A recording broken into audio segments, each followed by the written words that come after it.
Hey gearheads, and welcome to Garage Talk. I'm Corey, and this is the updated 2025 Chevrolet Tahoe RST with the performance package on it. This one is something special. Think of it as the police pursuit package for civilians with a comfortable and usable second and third row of seats. This is the Tahoe you want to buy if you're into performance whatsoever. I will show you all the upgrades for 2025, as well as explore my surroundings here just a little bit in just a moment. Stay tuned.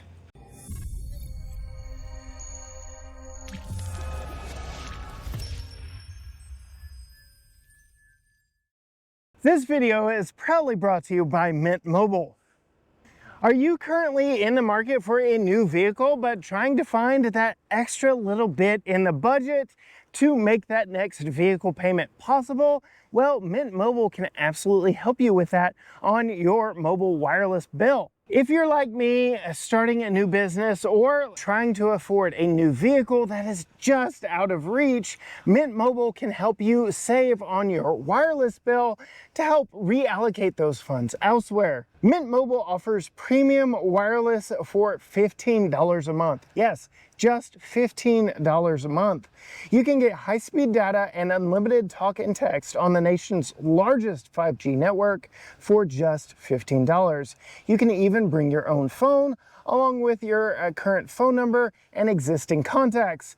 Nothing is sacrificed. You can absolutely just move over, cut your payments so that you can afford things elsewhere. Mint Mobile offers the same fast, reliable, premium wireless service as other providers. Switching to Mint is super easy thanks to the digital eSIM cards, which most phones like the new iPhone 16 Pro and 16 have. You can activate immediately right on your phone from the comfort of your own home. If your phone does not have an eSIM, Mint Mobile will ship you a SIM card for free. If you want to save a little money without any sacrifice, find different ways to spend that money, you can absolutely visit the link in the video description below so that you can get premium wireless for just $15 a month when you purchase a 3-month plan. Huge thanks to Mint Mobile. Now let's get back to our video review. The first thing I want to do, besides say thank you to Chevrolet for bringing me here to Fort Worth to sample this and the new Suburban, is say this wasn't me yet.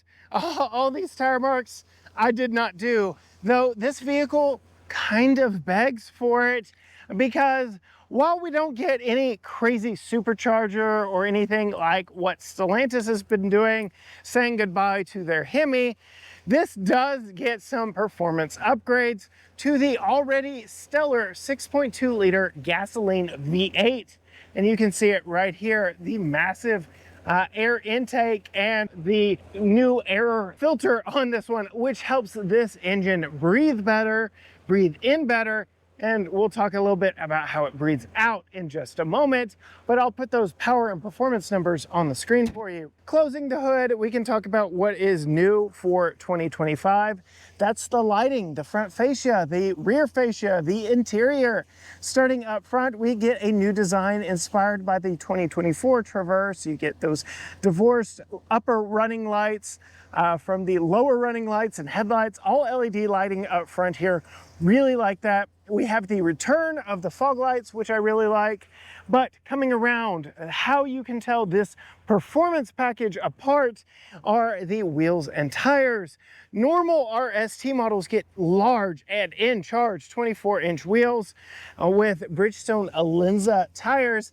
These, yeah, not so much. We get some Firestone Firehawk Pursuit tires. So again, talking about this being like a pursuit vehicle for the police outfit. And yeah, you get 275/55R 20-inch Firestone Firehawk Pursuit tires wrapped around these black 20-inch wheels with Chevy Performance brakes back behind there, big old red brake calipers, and big dinner plate discs. And then we get an updated suspension. I'm going to do my best to poke around here and show you. We'll talk about that as we're driving. No air ride on this one like all the other RST models that I've been driving. Otherwise, it's a kind of sinister look like the rest of the RST. Black Tahoe badge, black window trim, black on the lower parts of the mirrors, black lower running boards, black back here on the back of the vehicle as well. Updated taillights for 2025 with clear lenses. They do obviously illuminate red when you light them up, but all LED lighting back here as well. The 25s get this black panel right here that visually extends the window, gives it a little more visual interest back here. And then we get that absolutely massive blacked out RST badge there on the tailgate. That is something that you don't get on other RST models. Those are colored. This one is blacked out. And then we were talking about how this thing breathes up front. It breathes out a little bit better thanks to this quad exit Borla exhaust that I am absolutely gonna have to let you listen to.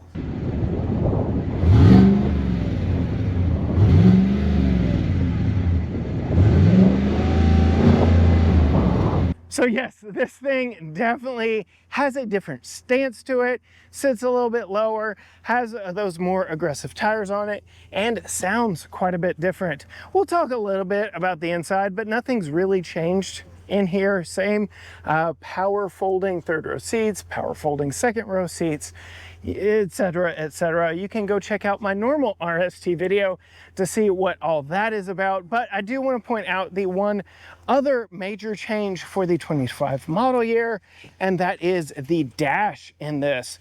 This gets an all new screen here for driver information. This is an 11-inch digital screen, and we've got a large 17.7 freeform display here, largest in its class. You can see we get redundant HVAC controls, physical controls down here.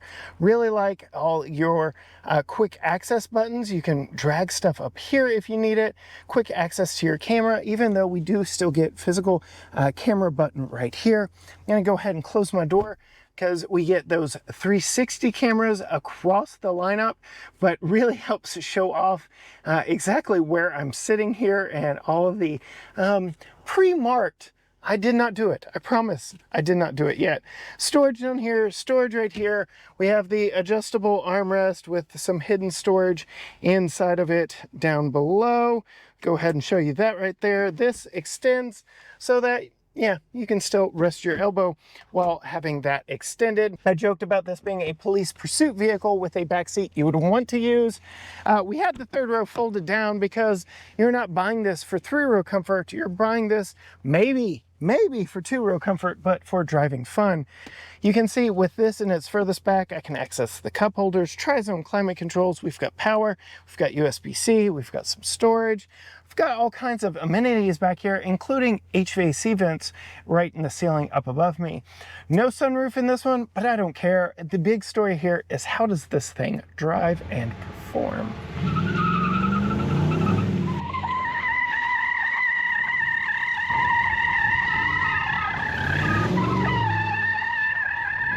All right, you didn't click on this video to see a tour of it. You wanted to see how it moved, and this thing will scoot, and it sounds good doing it, and it will turn too. So this big beast with those Firestone Firehawk tires will squeal the tires and put you in the corners very nicely. We've got that performance suspension underneath us. We've got those Firehawk tires, and yes, we've got all-wheel drive, 4-wheel drive with a transfer case, even here on this performance RST, which just makes so much fun when you have a giant skid pad like this. But I can't spend the whole video out here. Chevrolet does want this vehicle back, so perhaps I can be persuaded into, you know, doing a city driving review of it, I guess. Having been in multiple different trims, different configurations of this and the sister Suburban, I can say this one rides noticeably different, whether it be the 20-inch black wheels and those performance tires, or the different suspension found underneath this one. There are a lot of changes that are instantly noticeable when you get this thing out and moving that I did not experience in all the other trims. When you're hopping out in traffic, my goodness, that performance exhaust absolutely lets you know you're in something a little bit special. While this is no Hellcat competitor, it will definitely rival 392 Durangos, and it's much bigger, more practical day in and day out than anything from Stellantis. Of course. So I touched on some of the amenities that are across the board, 360 cameras, the new IP, things like that. But it is very interesting to me that on this on-road performance model, we do have 4 high, 2 high, and downhill descent control. Very interesting options on a performance on-road vented vehicle, but I like that they're here. So you can have a little fun in 2-wheel drive or 4-wheel drive. I appreciate the option, but oh. The real fun of this vehicle is stepping on that throttle and accelerating, hearing the sound of that throaty 6.2 and really letting it sing to the world around you. I put an exhaust on my 5.3 that I owned way back in 07. I really like the sound of a good American V8, and that's exactly what you get here in this RST Performance. This thing isn't all about the intake and the exhaust. It is still a usable vehicle. I joked about how you don't need that third row of seats, but you have a completely usable third row of seats. So 7 seats in total in this vehicle, and they are all usable by real adults. So yeah, I could sit back there if I needed to, if I wanted to, though why? When I have the driver's seat, the fun seat. You get an adjustable steering column in this. You get the HVAC, tri-zone HVAC with air vents in the ceiling back there. A lot of really good stuff throughout that makes this a daily drivable performance vehicle. You aren't making a lot of big sacrifices for a big supercharged V8, though I kind of wish Chevy had given us one. It would make this even more fun. But it is still an impressive package here on the RST. Now, while the other RST models I have driven on this trip have come equipped with the air ride suspension, you can also get MagneRide. This one has a performance suspension setup that is quite noticeable. We're about to get on some brick streets down in the Stockyard area of Fort Worth, where yes, you will absolutely notice this ain't your typical Tahoe, if you hadn't already figured that out by the sound and the look of it, with those blacked out wheels and massive sidewalls on those performance tires. But here we are, creeping along the brick streets. We're gonna see if we can't turn down and go see the stockyards here in just a moment. So yes, here we are, the historic Fort Worth stockyards, where they do cattle drives down this very street.